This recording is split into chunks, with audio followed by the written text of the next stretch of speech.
Muy bien, jóvenes, reiniciamos siendo las 12:09, 12:10 prácticamente. Tenemos que desarrollar en este momento la tercera actividad primario productiva.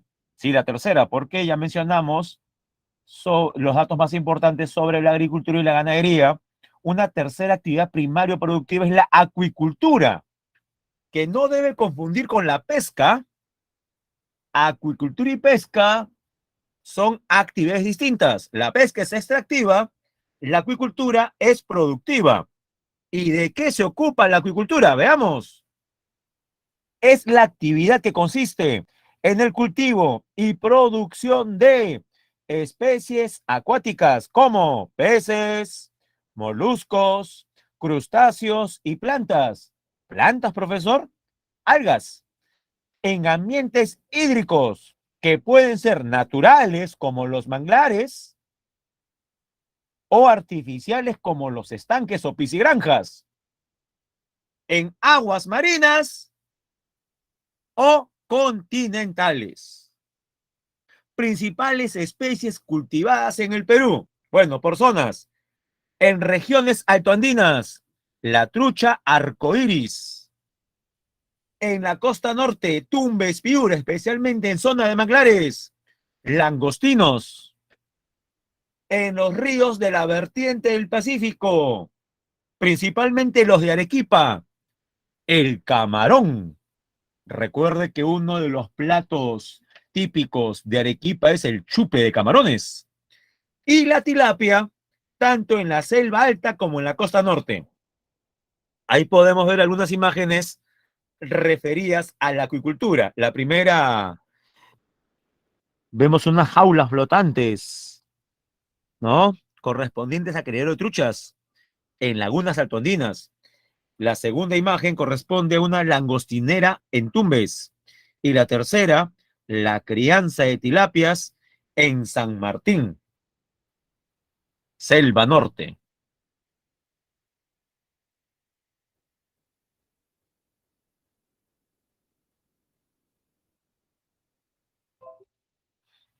Ahora sí, jóvenes, hablaremos sobre las actividades primario extractivas.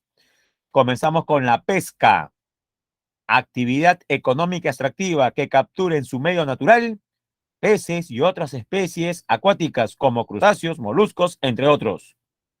La pesca marítima en el Perú se divide en dos: pesca artesanal o de menor escala y pesca industrial o de mayor escala.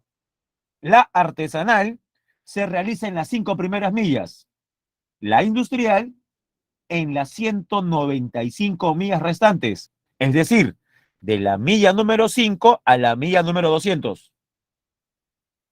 La pesca artesanal, como indica su nombre, emplea embarcaciones de hasta 30 toneladas métricas de capacidad de bodega. La industrial, mayores a 30. En la pesca artesanal, los productos extraídos se destinan preferentemente al consumo humano directo. Subráyelo. Consumo humano directo. Profe, ¿qué significa eso? Eh, Como la propaganda que se suele hacer en algunas campañas. Del mar a la mesa. ¿Cómo así, profesor? El pescado fresco que usted consigue en el mercado. Consumo humano directo. Se entiende entonces que la pesca industrial sería más bien consumo humano indirecto. ¿Y por qué indirecto? Porque indirectamente llega a nosotros a través de la industria, que puede ser la de harina de pescado o la de conservas de pescado. Y para culminar, la última característica de la pesca artesanal: genera empleos, trabajos colectivos. Otros datos sobre la pesca industrial: abastece de materia prima a la industria pesquera, ya sea la que produce harina, aceite o conservas. También abastece al mercado externo, generando divisas. Los principales puertos pesqueros del Perú son: primer puesto, Chicame en La Libertad; segundo puesto, Chimbote en Ancash; tercer lugar, Pisco en Ica; cuarto lugar, Coixco en Ancash; quinto, Callao. Las especies más extraídas por la pesca industrial: en primer lugar, la anchoveta, que es la más usada en la producción de harina y aceite de pescado. También tenemos la caballa y la pota, que es una especie de calamar. Eso es lo correspondiente a la pesca marítima, que es la más importante. Pero recuerda que también hay pesca que se desarrolla en aguas continentales. ¿Qué son aguas continentales? Ríos y lagos. Ríos, lagos y lagunas. Así tenemos en los ríos costeños, en los ríos Pativilca, Cañete, Ocoña y Camaná. Pativilca y Cañete en Lima, Ocoña y Camaná en Arequipa, destaca el camarón. En la desembocadura del río Tumbes, sí, en la zona de manglares, destaca la crianza de langostinos. En ríos y lagos altoandinos, la pesca es limitada, pero se concentra principalmente en el lago Titicaca. ¿Con qué especies? La trucha, el carachi, el suche y el más abundante entre las especies autóctonas en el lago Titicaca, el ishpi o ispi. Y en la selva abastecen el mercado local. ¿Qué especies? Paiche, zúngaro, sábalo, doncella, boquichico, carachama, corvina, lisa, dorado, bagre, chambira, etcétera. Y jóvenes, por fin llegamos a la actividad económica que genera más divisas en el Perú. De lejos es la actividad más importante. La minería consiste en la obtención selectiva de los minerales metálicos y no metálicos. Claro, los de mayor valor son los metálicos. Además de otros materiales de la corteza terrestre, otros materiales como carbón, como el gas, como el petróleo, como los fosfatos. La minería se divide en tres sectores: pequeña, mediana y grande, que determina los límites entre una y otra. El número de toneladas que se saca de material por día. Por ejemplo, llamamos pequeña minería a la que extrae menos de 350 toneladas de material al día. Llamamos mediana minería a la que saca más de 350, pero menos de 5.000 toneladas cada día. Y llamamos gran minería aquellas que se explotan a tajo abierto, donde no solamente es extracción, es un proceso mucho más amplio que abarca exploración, desarrollo, concentración, fundición, refinación, extracción, procesamiento y exportación de minerales a gran escala. ¿Cuánto se extrae? Más de 5.000 toneladas de material al día. No olvide las referencias, los rangos. Hasta 350 toneladas, pequeña minería. Hasta 5.000, mediana. Más de 5.000, gran minería. ¿Y cómo nos va a nivel mundial? Bueno, estamos en buena posición. A nivel mundial nos reconocen como un país minero. En el Perú existen más de 40 tipos de metales, explotándose unos 16. La mayor producción corresponde al cobre, la plata, el hierro, oro, zinc y plomo, debido a la demanda en el mercado internacional. Esos son los 6 metales más cotizados en el Perú. ¿Qué ranking a nivel mundial ocupamos? Dato del 2020, año que inició la pandemia. Somos el segundo puesto en el mundo, no lo olviden. En cobre y plata, solamente superados en cobre por Chile y en plata por México. Tercer lugar en zinc, cuarto en plomo, estaño y molibdeno y octavo en oro. Y si así estamos de bien a nivel mundial, imagínense a nivel latinoamericano. Principal productor de oro, zinc, plomo y estaño. y segundo en cobre, plata y molibdeno. ¿Cuáles son las principales unidades mineras?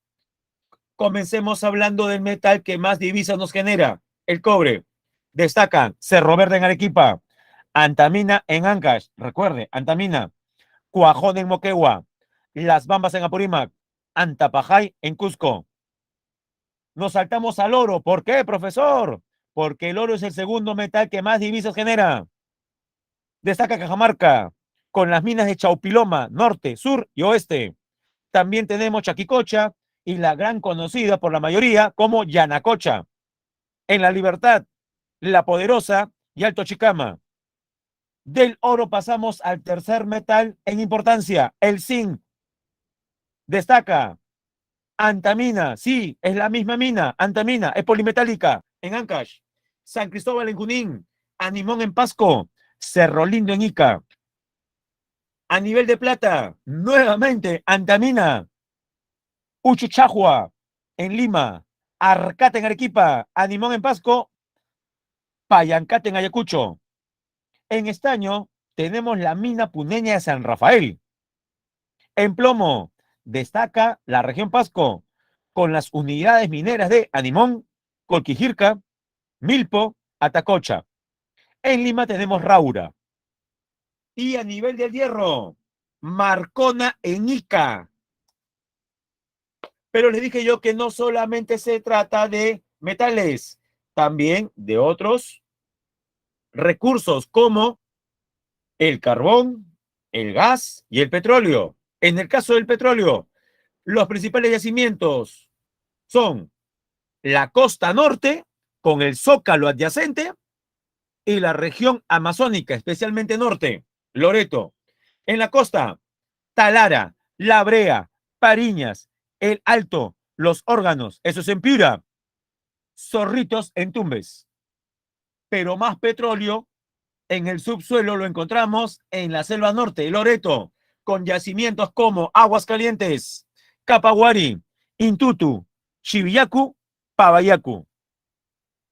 Y para unir las dos principales zonas petrolíferas del Perú, la selva norte, Loreto, y la costa norte, Piura principalmente, en los años 70 se construyó un gran elefante blanco, el oleoducto norperuano, que usted puede ver la ruta en el mapa. Hablemos del oleoducto principal. Inicia su recorrido en la estación 1, San José de Saramuro, Loreto, hasta la estación 5, punto de confluencia con el ramal del norte, y continúa su recorrido hasta Piura. ¿Qué zona?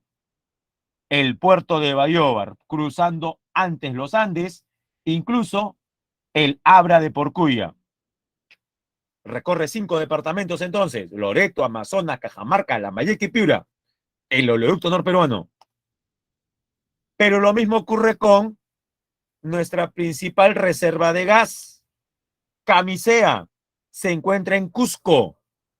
Desde Camisea, selva de Cusco, mire el mapa, tenemos dos ductos, uno que transporta líquidos y otro que transporta propiamente el gas. Recorre también 5 departamentos: Cusco, Ayacucho, Huancavelica, Ica y Lima. ¿Cómo se llama la infraestructura? Gasoducto. No lo olvide, inicia en Camisea, termina en Lima, Callao. Pero aparte de Camisea también tenemos Aguaití en Ucayali, Quinteroni y Sagari. ¿Dónde? En Junín, Ucayali y Cusco. Un área tripartita. Y Talara en el norte del Perú, Piura. Impacto de la minería en la economía peruana es gravitante, jóvenes. El sector minero es el principal aportante al total de exportaciones nacionales. Por ejemplo, en 2020, las exportaciones nacionales ascendieron a 42.000 millones, 42.413 millones, de los cuales más de la mitad, 26.220, correspondieron a productos mineros. Es decir, la minería es responsable del 55, 56, 57% de todas las divisas generadas. Principales metales de exportación, ya le dije, primer puesto el cobre, segundo el oro, tercero el zinc. Pero también exportamos minerales no metálicos como fosfatos de calcio natural sin moler, placas y baldosas de cerámica sin barnizar y vidrio de seguridad templado. Principales mercados, principales compradores de minerales peruanos. Primer puesto China. En segundo lugar Estados Unidos y Suiza. Otros, India, Corea del Sur, Japón, Canadá, Brasil. Pero con respecto a la mano de obra, no genera muchos puestos de trabajo directos. Solamente 202.635 puestos de trabajo. Y es muy poco si hablamos de toda la PEA.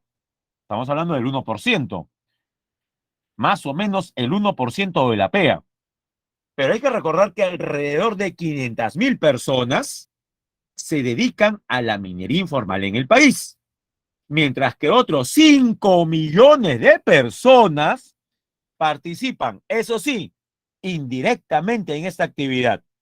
El 98% de mineras informales lo hacen para sacar el metal de mayor cotización en el mercado, tanto nacional como internacional. Y nos referimos al oro. En el caso del Perú, destacan los lavaderos de oro en Madre de Dios. Mis jóvenes, llegamos a la pregunta 1. A ver, concéntrense, por favor. Pregunta número 1. Los valles interandinos albergan amplias superficies agrícolas que proveen gran cantidad de alimentos a sectores urbanos costeros. Además, contribuyen en el crecimiento económico del país. De lo mencionado, identifique los enunciados correctos sobre estos campos de cultivo. Veamos la primera. A ver, jóvenes, usted me dice si es verdadero o falso. Los arbustos de café son los productos más extendidos en estos relieves interandinos. A ver, jóvenes, los leo. ¿Verdadero o falso? ¿El café es un producto extendido en los valles interandinos?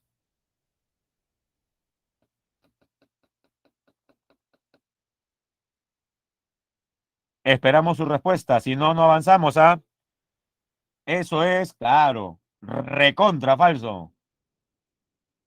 Café es de la selva, ceja de selva, zona montañosa pero boscosa. Muy bien, la segunda dice, las tierras agrícolas son aprovechadas únicamente de forma extensiva, solamente de forma extensiva. ¿Verdadero o falso? Falso, porque también existen casos de agricultura intensiva. 3. En algunos de los valles interandinos predominan los cultivos de papa, maíz y cebolla. Verdadero. Y 4. El trabajo en estos suelos demanda una importante fuerza laboral local. Jóvenes, en la sierra, todavía la agricultura es la principal fuente de empleo. Eso es correcto. Entonces, jóvenes, ¿hay clave o no hay clave? Por supuesto, la C. 3 y 4. Muy bien, sigamos. Para que se luzca. Tenemos a la izquierda las especies que son cultivadas, que son criadas por la acuicultura. Tilapia, ¿dónde? Estanques de tierra no revestidos en Piura. Trucha, ¿dónde? Jaulas flotantes instaladas en lagunas altoandinas. Boquichico, especie amazónica, ¿dónde? Albercas de reproducción en la ciudad de Iquitos. Y 4, camarón de río, amplias zonas de crianza en la cuenca del río Majes, Arequipa. Muy bien. En la 2, también es la C. 3. En noviembre del 2021, hace 8 meses nada más, La producción del sector pesca, ¿qué digo? 8, 9 meses. La producción del sector pesca de origen marítimo presentó un crecimiento debido al mayor desembarque de especies para el consumo humano indirecto. De lo descrito, determine el valor de verdad de los siguientes anuncios relativos a este tipo de pesca de altura. Ya jóvenes, primero identifiquemos. ¿De qué pesca hacen referencia en la pregunta? ¿De la pesca artesanal o de la pesca industrial? Primero eso. La pregunta 3 es relativa a qué tipo de pesca, a la industrial, porque dice consumo humano indirecto, o sea, a través de la industria. Además, al final dice pesca de altura. Entonces, si es pesca industrial, veamos cada una. Uno, en romanos, las especies marinas como el jurel y la caballa son las de mayor extracción. ¿Verdadero o falso? En la pesca industrial son el jurel y la caballa, falso, es la anchoveta. Es la anchoveta. Dos, este tipo de pesca emplea embarcaciones de mayor capacidad de bodega. Verdadero, más de 30 toneladas. Tres, lo extraído promueve una mayor comercialización de harina de aceite de pescado. Verdadero. Y cuatro, la extracción de peces se realiza en las primeras 5 millas marinas. Falso. Las primeras 5 son para pesca artesanal, las restantes para industrial. Jóvenes, entonces, ¿hay o no hay clave? Por supuesto, falso, verdadero, verdadero, falso. La B de barcos. Y la última, el potencial geológico de nuestro país proyecta que el sector minero continúe siendo una de las bases de nuestro crecimiento económico. Sin embargo, no debemos descuidar el problema generado por la minería ilegal a la sociedad y al ambiente. De lo descrito, identifiquen la alternativa correcta relativa a esta problemática, o sea, a la minería ilegal. ¿Cuál sería la clave correcta en relación a la minería ilegal en el Perú? Es más, le dije que es muy común en Madre de Dios. ¿Cuál de las 4 claves tiene que ver con Madre de Dios? ¿La C o la B? Por ahí alguien creo que puso la C, ¿ah? La búsqueda de recursos cupríferos. ¿Se arriesgarán para sacar cobre? ¿Cuánto cobre se puede sacar de los ríos? La verdad que no mucho, ¿ah? Si se arriesgan es para sacar oro.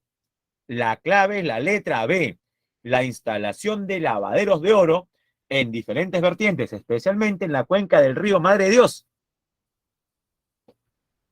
Muy bien, 4, marcamos la B. Si no logró copiar, ahí están las claves. 1C, 2C, 3B y 4B. Voy a dejar de compartir.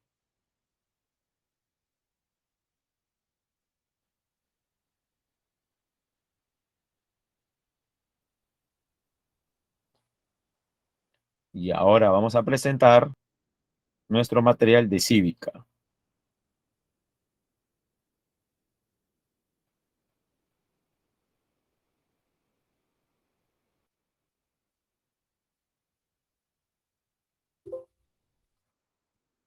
Por favor, como siempre, me confirma si se está observando la primera diapositiva titulada Poder Ejecutivo. Estructura, Presidente de la República. Gracias. Correcto. ¿Se ve entonces? Les recuerdo que la semana pasada vimos el primer poder del Estado, es decir, el poder legislativo, con sus funciones más importantes. Hoy desarrollaremos el poder ejecutivo, que mucha gente cree que solamente se trata de hablar del presidente. Claro, el presidente es el cargo más importante de este poder, pero hay que recordar también que tenemos otras instituciones. ¿Cómo? A ver, veamos.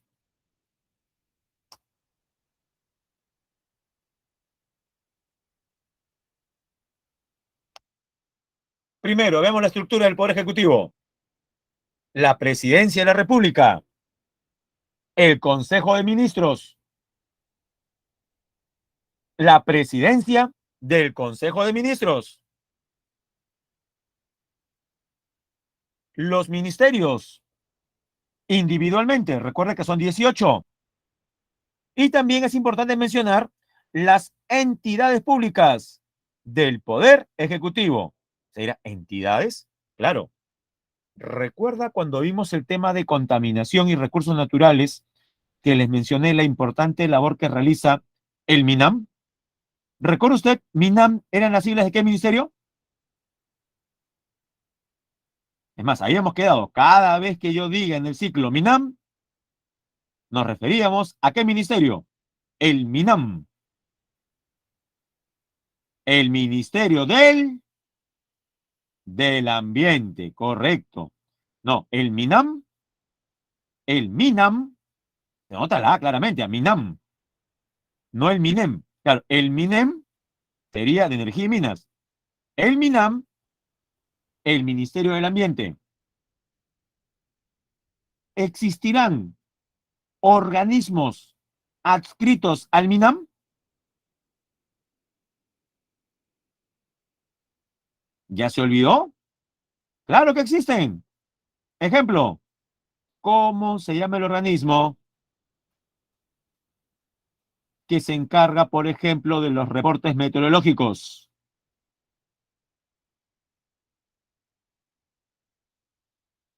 El CENAMI.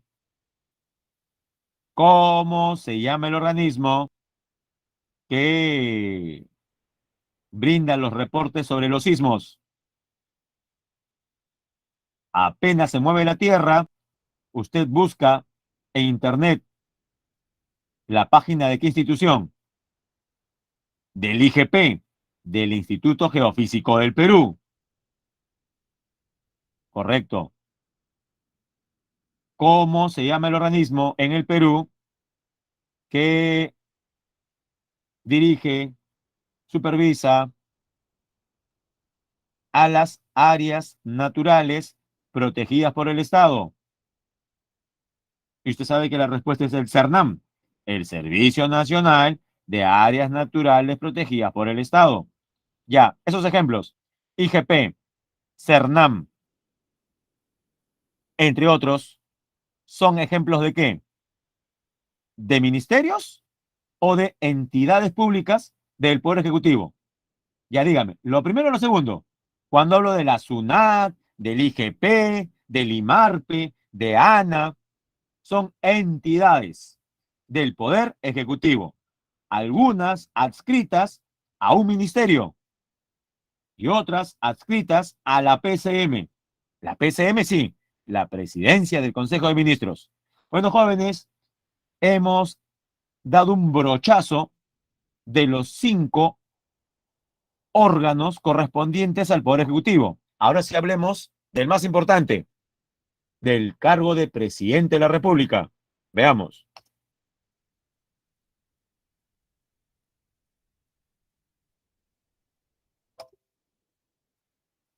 Ya, a ver. Si usted es de las personas que ha sido envenenada por los medios de comunicación y no sabe por qué, pero odia el personaje que sale en la foto, hemos colocado justamente su imagen porque es el actual mandatario.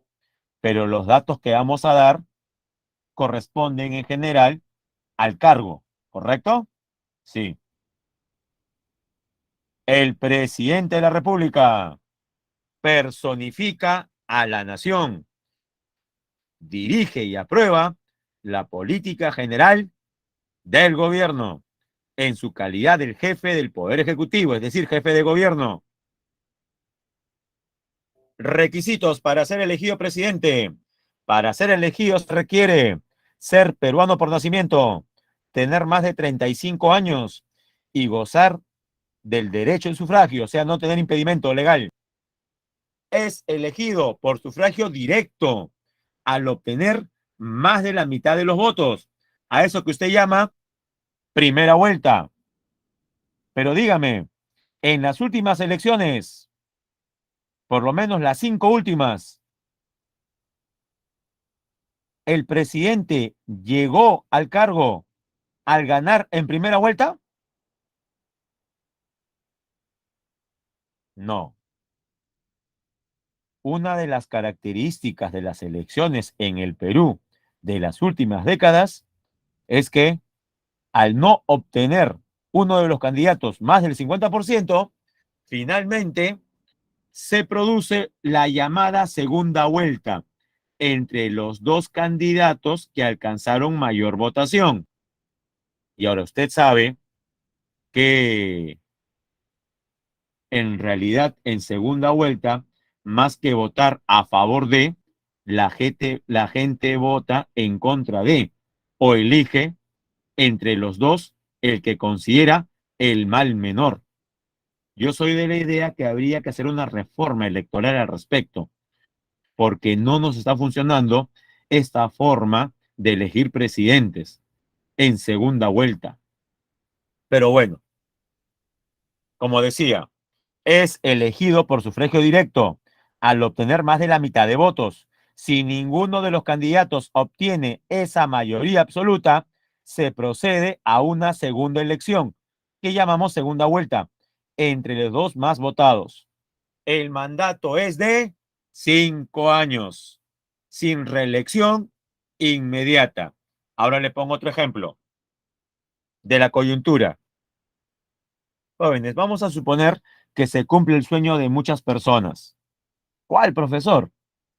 Aparecen las pruebas contundentes que demuestran que nuestro actual presidente es un incapaz moral y por ende el Pleno en votación decide su vacancia.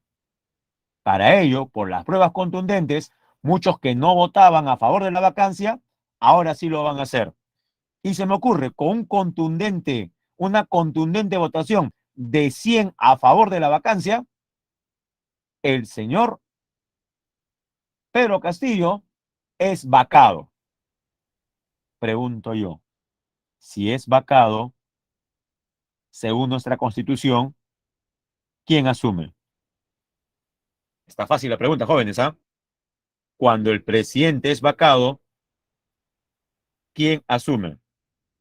El primer vicepresidente, que en este caso es la única, porque la fórmula presidencial del señor Castillo está con una patita coja. ¿Cómo así, profesor? Es que se supone que debieron haber 2 vicepresidentes. Al final se inhabilitó la segunda vicepresidencia. Por eso tenemos solamente una persona ejerciendo o que puede ejercer la vicepresidencia. Sería la señora Dina Boluarte. Pero usted también ha escuchado que la señora Dina Boluarte también tiene acusaciones por doble funcionalidad. Entonces, ¿qué pasaría si también se destituye de ese cargo a la señora Boluarte? Pregunto, no hay presidente porque ha sido vacado, no hay vicepresidenta porque ha sido destituida, inhabilitada. En esos casos, ¿quién asume?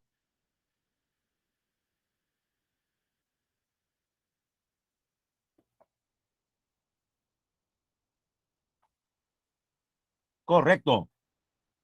La persona que en ese momento ejerza la presidencia del Congreso. Pero cuando es el presidente o presidenta del Congreso quien asume, asume para completar los años que quedan. Eso hay que diferenciar.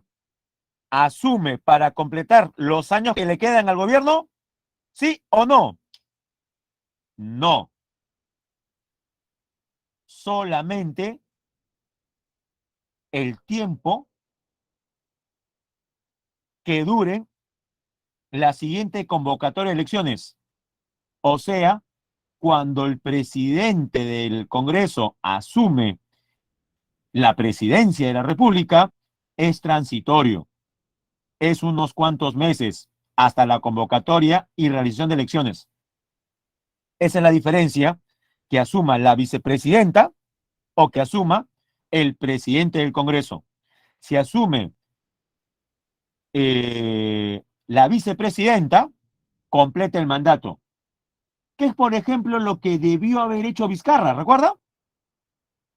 PPK renunció, dejó el cargo vacante. ¿Quién asumió? ¿Recuerda? Martín Vizcarra. Martín Vizcarra asumió la presidencia para convocar elecciones o para completar el mandato, jóvenes. Esto está fresco nada más. Cuando Martín Vizcarra asume la presidencia, ¿lo hace para convocar elecciones o para completar el mandato?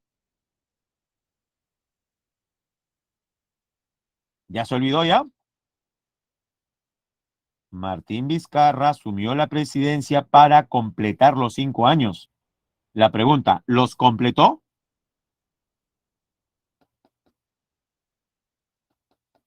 ¿Llegó a completarlos? No. ¿Por qué? Porque fue ¿qué? Porque fue vacado por el Congreso. Dígame usted si este país, al menos, podemos afirmar que tiene una característica. No sé si usted verá que es positiva o negativa, pero la política peruana, aburrida no es, ¿ah? Siempre pasa algo. Siempre pasa algo. Ya sabe entonces, el mandato es de 5 años. Si el presidente en funciones es vacado o destituido, el vicepresidente o la vicepresidenta completa los 5 años. Si el vicepresidente o la vicepresidenta también tiene inconvenientes, asume el presidente del Congreso, con la diferencia que el presidente del Congreso no completa el mandato, sino convoca nuevas elecciones. Y esto es importante. Cuando el presidente del Congreso convoca a nuevas elecciones, convoca a nuevas elecciones solamente presidenciales o también parlamentarias. A eso quería llegar. Cuando el presidente del Congreso convoca nuevas elecciones, ¿son nuevas elecciones solamente para presidente o también son elecciones para parlamento? ¿Qué dicen, jóvenes? Los dos, presidenciales y parlamentarias. Los dos, porque en el Perú las dos elecciones se dan en simultáneo, porque el periodo del presidente y el Congreso tiene que comenzar el mismo año y terminar el mismo año. Digo esto porque hay algunos que están pensando, profesor, se convoca solamente elecciones presidenciales, no congresales. Si se cumpliese ello, habría ahí un desajuste en los tiempos. Y por último, el presidente de la República es el jefe de Estado y también jefe supremo de las Fuerzas Armadas y de la Policía Nacional del Perú. Espero que se hayan entendido estos últimos puntos. Y bueno, ya que hemos hablado de la vacancia, según el artículo 113 de la Constitución, ¿en qué casos queda vacante el cargo de presidente de la República? Por obvias razones. Primer caso, muerte. 2, permanente incapacidad moral o física. ¿Quién lo determina? El Congreso. ¿Y cómo lo determina? ¿Con mayoría simple o mayoría calificada? Cuando el Congreso decide vacar al presidente aduciendo incapacidad moral permanente, requiere de mayoría simple o de mayoría calificada, jóvenes. Mayoría simple implica la mitad más uno, o sea, 66 votos.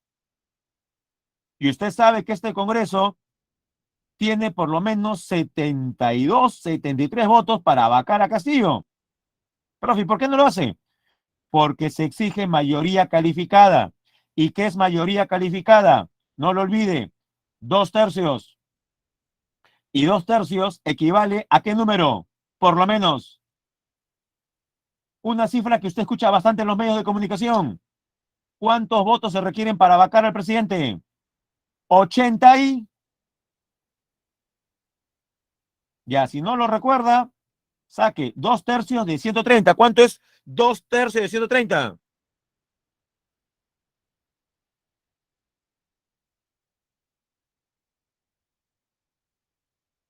¿Nadie?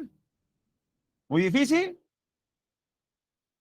¿2/3 o un tercio? Creo que es un tercio, ¿ah? 2/3. Ah, ya, gracias, Milagros. 87. Se requieren como mínimo 87 votos para vacar al presidente.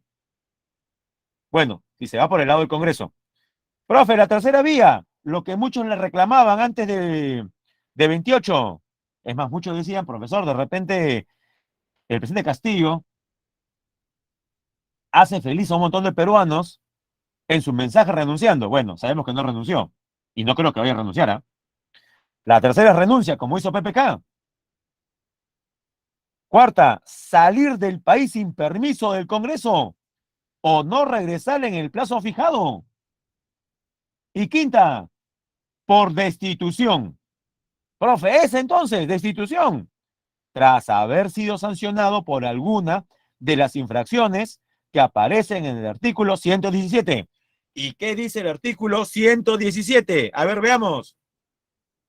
¿En qué casos se destituye al presidente? Traición a la patria, impedir las elecciones, disolver el Congreso en forma ilegal, o sea, al margen de la Constitución, o por impedir que se reúna el Congreso, impedir su funcionamiento, o si no es del Congreso, del Jurado Nacional de Elecciones o de los otros dos entes electorales, como RENIEC u OMPE. Ya, de lo que usted sabe, jóvenes. El señor Pedro Castillo ha infringido alguno de los puntos del artículo 117.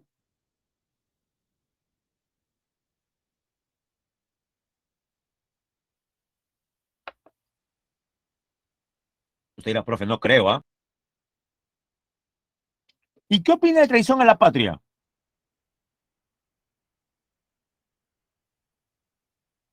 En este año y unos días de gestión del actual presidente, ¿sabe usted de algún caso donde el señor Castillo haya cometido traición a la patria?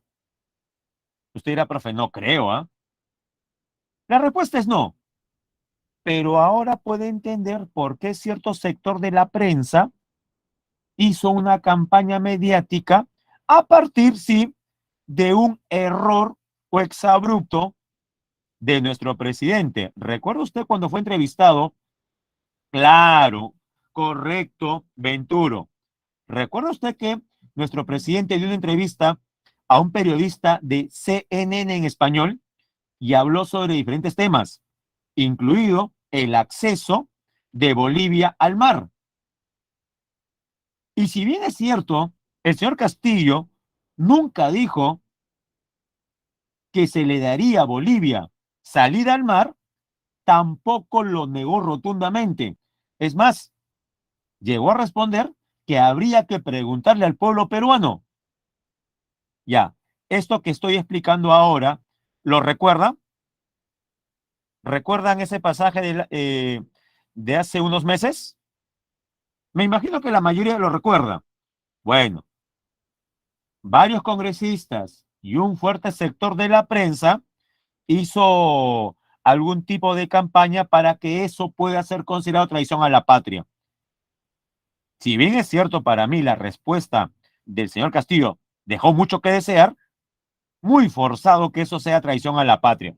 Pero bueno, por ahí estaban buscando. Sigamos mejor. El presidente de la República, no lo olvide, cumple doble función. Es jefe de Estado y jefe de gobierno. Usted dirá, profesor, ¿y acaso no es así en todo el mundo? No. Un ejemplo. Hay un estado europeo conocido como Reino Unido. ¿Lo conoce? ¿Sabe de su existencia?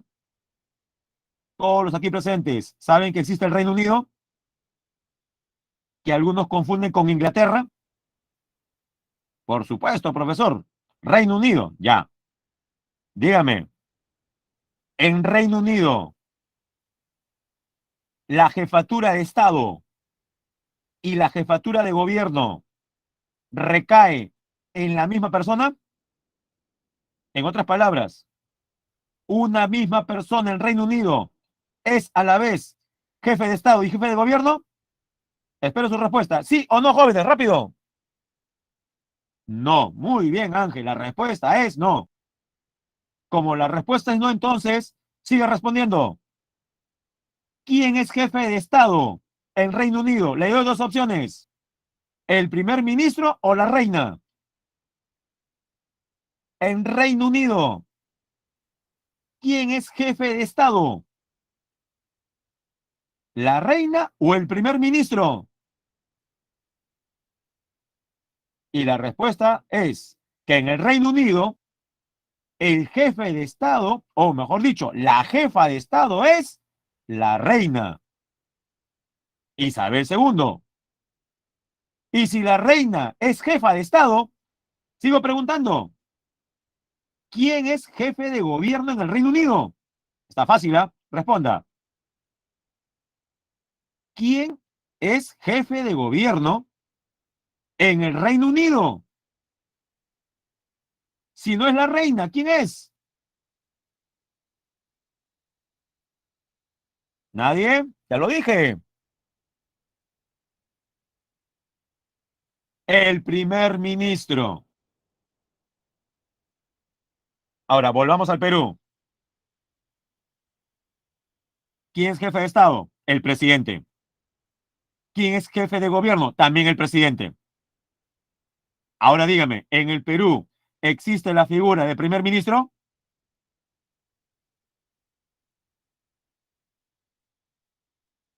¿En el Perú existe el cargo de primer ministro o de premier? Ya, les diré un dato que les va a llamar la atención.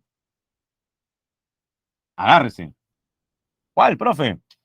En el Perú no existe ningún cargo que formalmente corresponda ni a premier ni a primer ministro. Profe, pero así lo escucho en la radio, así lo leo en los medios escritos, así pasa en la televisión. Es más, dicen el primer ministro Aníbal Torres o dicen el premier Aníbal Torres. Entonces no entiendo. Ya, lo que sucede es que nuestros periodistas, seguramente, para decirlo en términos más cortos, utilizan una terminología propia de Europa, que no se debe aplicar al Perú, pero lo hacen. Entonces, el cargo formal, ¿cuál es? Ya, esto sí lo he escuchado. Presidente del Consejo de Ministros. ¿Se entiende entonces, jóvenes, esta última explicación que estoy haciendo? Profe, pero si yo leo o escucho que dicen premier, ¿es válido? Bueno, para entenderlo sí, pero no existe en el Perú la figura de premier ni de primer ministro. Nuestros medios usan esos términos, es verdad, pero lo correcto es decir presidente del Consejo de Ministros. Dígame solamente esto último, ¿lo ha entendido? Bueno, si no lo entendió, tampoco hay tiempo para explicarle más, ¿eh? Ya nos quedan pocos minutos. Pero ustedes son inteligentes, son hábiles, ¿no? Y sí, veo que lo han entendido. Ya está. Ah, ahora entonces, el señor Aníbal Torres, presidente del Consejo de Ministros, ¿es jefe de gobierno? Eso sí me interesa. El señor Aníbal Torres, ¿es entonces jefe de gobierno? No, es el segundo del gobierno, porque el primero sigue siendo ¿quién? El presidente de la República. Profe, ¿y eso genera un problema? Bueno, muchos sostienen que lo ideal sería que en el Perú se haga lo mismo que en otros países, que para cada jefatura hayan diferentes personas, pero aquí todo se concentra en el presidente. Como jefe de Estado, ¿qué hace? A ver, lea conmigo. Cumplir y hacer cumplir la Constitución. Representar al Estado dentro y fuera del país. Velar por el orden interno y la seguridad exterior. Convocar elecciones. Dirigir la política exterior y las relaciones internacionales. Conceder indultos y conmutar penas. Cumplir y hacer cumplir las sentencias y resoluciones judiciales. Presidir el sistema de defensa nacional. Declarar la guerra y firmar la paz. Estas son funciones como jefe de Estado. Ahora, como jefe de gobierno, profe, pero no dice eso, pero es lo mismo. O sea, como jefe del poder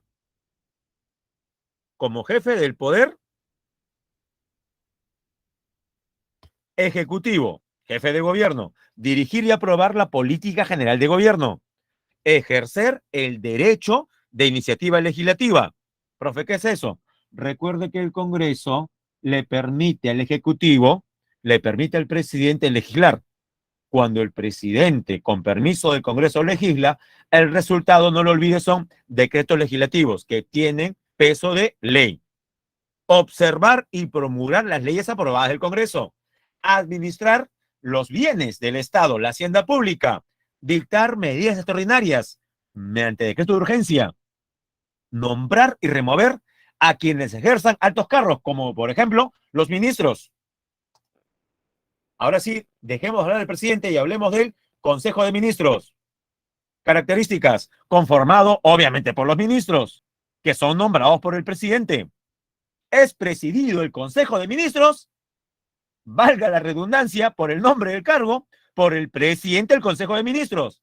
Aunque existen ocasiones que el presidente de la República preside la PCM cuando asiste a estas.